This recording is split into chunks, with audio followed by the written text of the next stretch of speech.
कहवा में केलावा उपजेला हे, अरे मई कहवा बिकाए लागल भाव की केलावा घवद फरे हे, कि छठी मई के अर्घ चढ़े हे।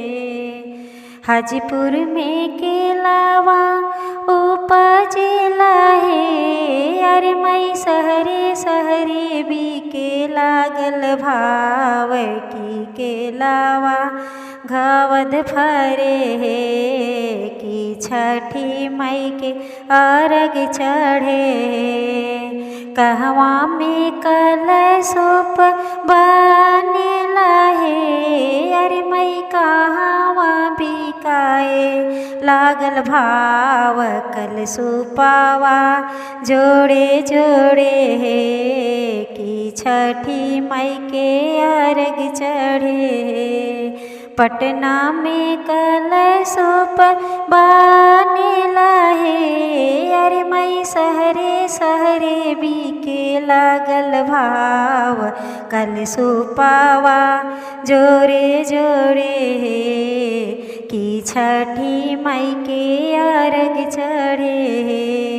कहवा में नारियल उपजेला हे, अरे मई कहवा बिकाए लागल भाव नारियलवा जोड़े जोड़े हे, कि छठी मई के अर्घ चढ़े हे। कहवा में नींबुआ उपजेला हे, अरे मई कहवा बिकाए लागल भाव की नींबुआ गागल फरे हे, कि छठी मई के अर्घ चढ़े हे। बलिया में नींबुआ उपजेला हे, अरे मई सहरे सहरे बिके लागल भाव की नींबुआ गागल फरे हे, कि छठी मई के अर्घ चढ़े हे।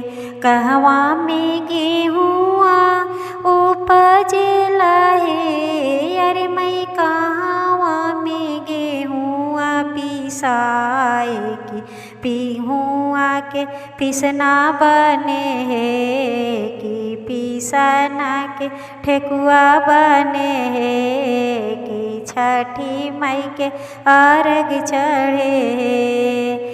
खेत में गेहुआ उपजेला हे, अरे मई घरे घरे जात में पिसाए, कि गेहुआ के पिसना बने हे, कि पिसना के ठेकुआ बने हे, कि ठेकुआ छठी मई के चढ़े हे, कि ठेकुआ छठी मई के चढ़े हे, कि छठी मई के अर्घ चढ़े हे।